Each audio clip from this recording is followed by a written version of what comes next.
अब ये देखिए स्वर्ग नहीं देखा था, लेकिन यहाँ मैं अपनी आंखों से स्वर्ग देख रहा हूँ। नहीं, इस बार का अनुभव तो बहुत अच्छा है। हर बार से बहुत अच्छी व्यवस्था है, बहुत अच्छा हर चीज है। इस बार आकर के बड़ा आनंद और बड़ी सुंदर व्यवस्था योगी जी द्वारा की गई है। इतनी बड़ा घाट कभी बना नहीं आज तक।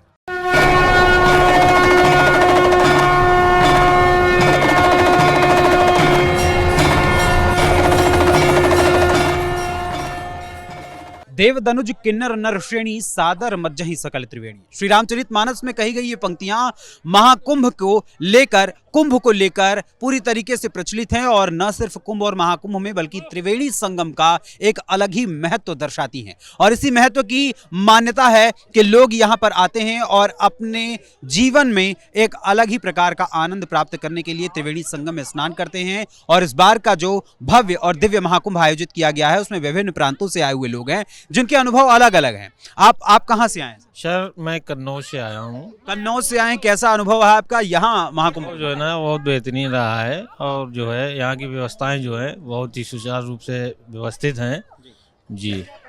तो कोई बदलाव इससे पहले भी आप आए हैं कभी? नहीं, इससे पहले कभी नहीं आए सर। वो उसे टेलीविजन के माध्यम से देखा है, उससे अच्छा इस समय जो है माहौल है। यानी जिस तरीके से लोगों का पहली बार का भी जो अनुभव है वो भी काफी बेहतरीन हो रहा है। और तमाम यहाँ पर श्रद्धालु और दर्शक आए हुए हैं, दर्शक नहीं कहूंगा बल्कि श्रद्धालु ही हैं, जो लगातार निरंतर यहाँ पर ईश्वर की साधना में भी तल्लीन हैं और यहाँ पर संगम तट पर स्नान करने के पश्चात यहाँ पर पूरी तरीके से अपने परिवार के साथ आ रहे हैं और अपने लोगों के साथ आ रहे हैं। आप जहाँ तक दूर तक देखेंगे कि यहाँ पर पीपों और छोटे छोटे वो बोतल्स की भी इंतजाम किए गए हैं कि किसी तरीके से यहाँ पर लोग जो जल ग्रहण करते हैं जलों को ले लें, यहाँ से लेकर जाएं। संगम का जल इकट्ठा करने के लिए भी लोग काफी आतुर रहते हैं। मैम, आप लोग कहाँ से आए हैं? यही प्रयागराज के ही है। जी। प्रयागराज में इससे पहले भी कुंभ या महाकुंभ आपने देखा है? हाँ, देखा है। हर साल देखते हैं। हर साल हम लोग यहीं के रहने वाले हैं। और कैसा अनुभव है इस बार का? नहीं, इस बार का अनुभव तो बहुत अच्छा है। हर बार से बहुत अच्छी व्यवस्था है, बहुत अच्छा हर चीज है। 2013 का महाकुंभ आपने देखा था? बिल्कुल देखा था। और उस 2013 में और 2025 में जमीन आसमान का अंतर है। कैसे? ये सब घाट आप देखिए। हाँ।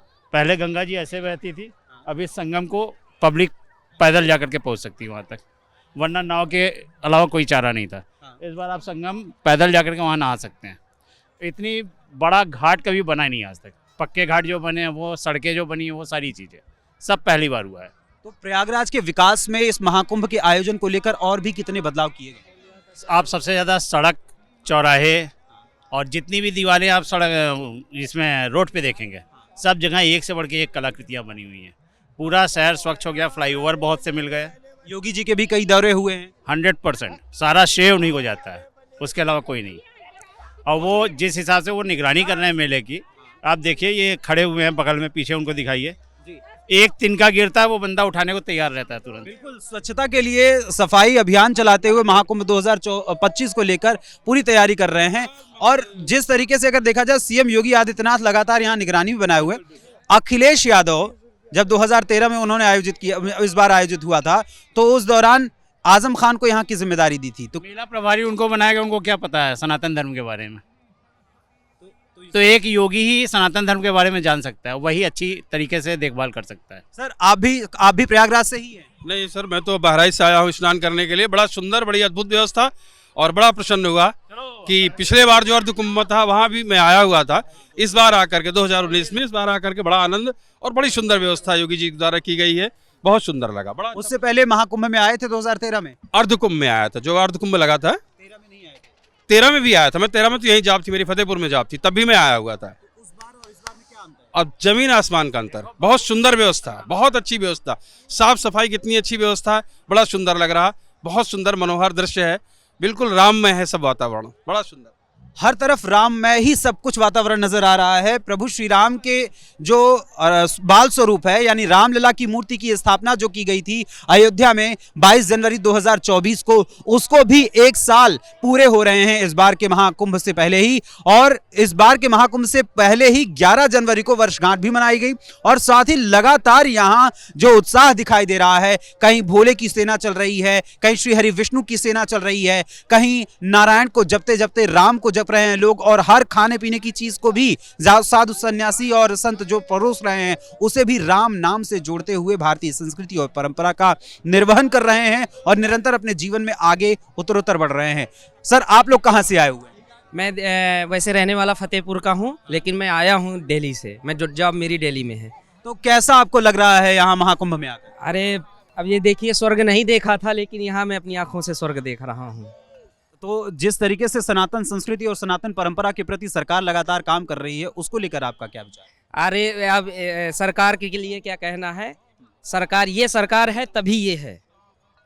बीजेपी सरकार है, योगी जी है, हमारे माननीय प्रधानमंत्री जी हैं, उनके कारण ही ये सब संभव हुआ है। और इतना जो भव्य आप देख रहे हैं महाकुंभ को, ये केवल माननीय प्रधानमंत्री जी और उप मुख्यमंत्री योगी जी के कारण हुआ है। और जिस तरीके से अखिलेश यादव ये बयान देते हैं कि इससे पहले हमने जो किया था वो बड़ा अच्छा था।